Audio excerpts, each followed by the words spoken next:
make sure seniors in rural communities have the ride share they need to be able to get to their medical appointments, and a whole lot more. So we're going to keep at it. I'm going to keep working hard at this, and my North Star is going to continue to be the good people of Pennsylvania. And with that, I'm happy to answer a few questions. What specifically made you feel that this is being politicized? I know a lot of Republicans have been making a lot of comments over the weekend. I know there was an endorsement of the governor candidate on their side. So look, I'm a big boy. I understand the game, and I understand that they need to play politics. But I think trying to slow down a state budget for the purposes of seemingly gaining some political advantage that they will not gain, but will only serve to hurt the good people of Pennsylvania, I think it's cynical. I think it's wrong. I think they got to focus on doing their job. Governor, has the leadership of the Senate been negotiating in good faith in your mind?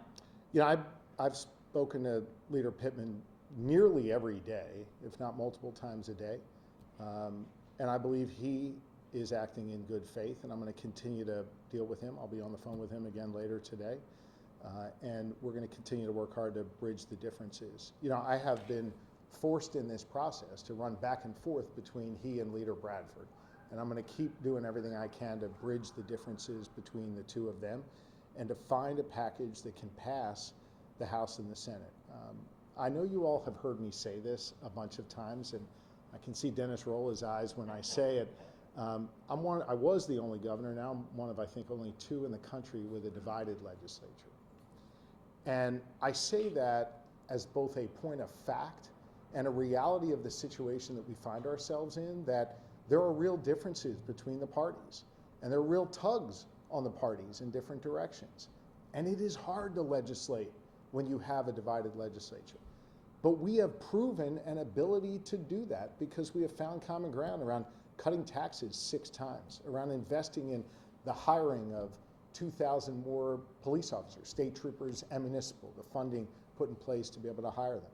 The ability to pass budgets that have made historic investments in public education, in economic development. We have found an ability to do things that both help Republicans and Democrats, but find common ground. And I'm going to keep doing that. It's certainly hard, and it's harder when some people play politics with it, but I'm going to stay at the table and continue to work to bridge those divides between the two. Governor, you been in contact with Senator Ward at all? She's out there on. You know, the Senate Republicans have put forth Leader Pittman as their primary negotiator. The House Democrats have put forth Leader Bradford, and so I deal with the two individuals whose responsibility it is to then go get the votes in their chambers.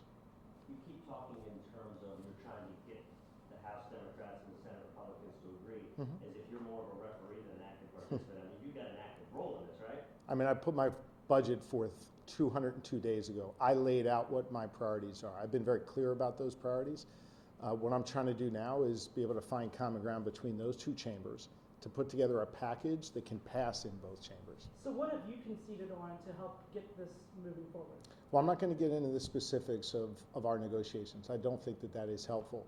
But what I said to you months ago is that I knew at the end of this, one thing was going to be true, and that is we were all going to have to compromise. So I will compromise on some of the things that I proposed initially in my budget 202 days ago, and the Senate is going to have to compromise and the House is going to have to compromise. I think what is necessary right now is that the leaders in both chambers have to make tough choices. We're down to the part where there's just a few things left, and each of them have to get uncomfortable, and now's the time to do that. Can you talk about what those two things are? No. Governor.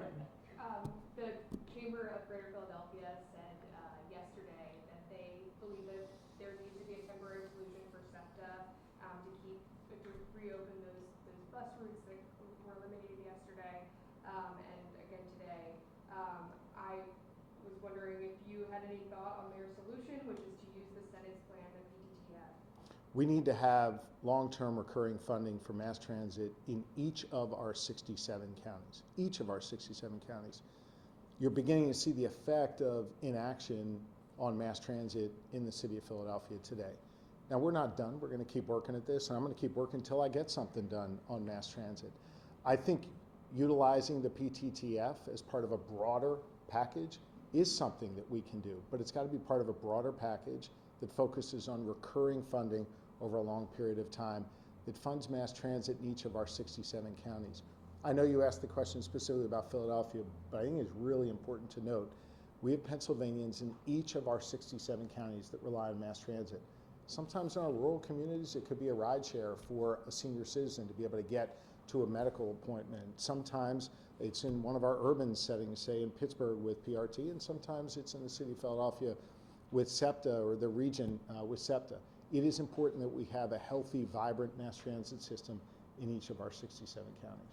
Governor, does the state have a structural deficit, and is that what's kind of really becoming an issue between yourself I and mean, the we are public? sitting on billions of dollars in reserves. I think it's about $8 billion in reserves at a time where our neighbors faced deficits and had to make significant cuts.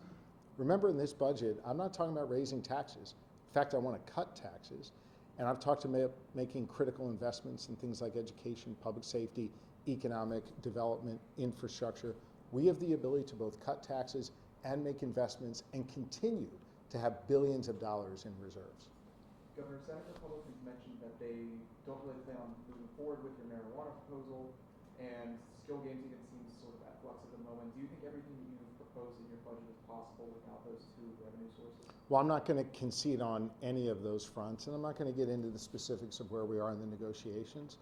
I think we'll be able to pass a fiscally responsible budget that cuts taxes, makes significant investments.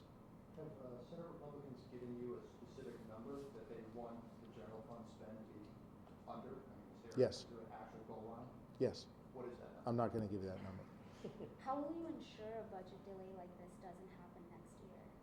You know, I think that's a question for the legislature. I put forth my budget 202 days ago. They showed up for work 26 times since then. Think about that. I think they have a responsibility to start earlier next time. I think they have a responsibility to show up for work more. And I think that's going to put us in a position to be able to get this done.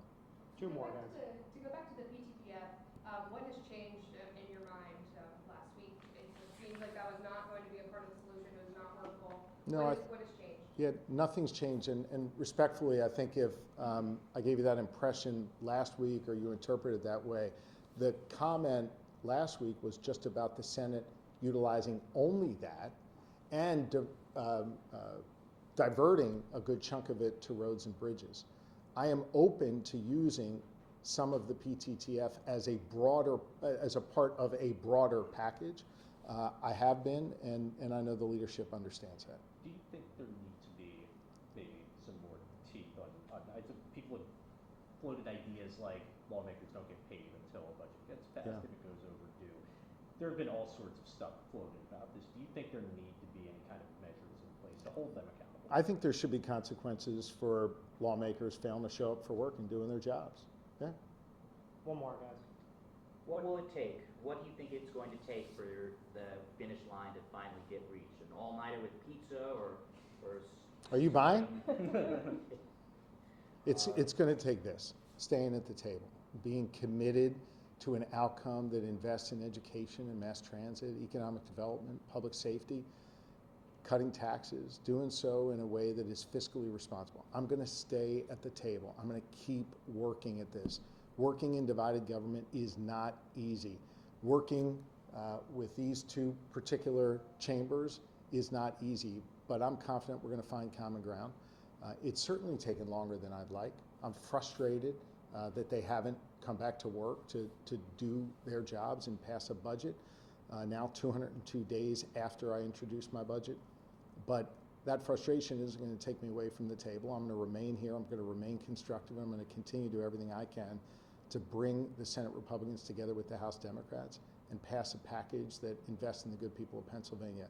I'll close with this. As I said at the top, my North Star continues to be meeting the needs of the people of Pennsylvania. When you sit behind this desk, when you look up at a portrait of William Penn or Ben Franklin and you realize the power that you have to serve the people, it humbles you. And that feeling of humility combined with the stories people tell me when I visit their communities, the needs that they have, that fuels my work on their behalf, and it fuels my work to stay at the table and to bring them together to find common ground.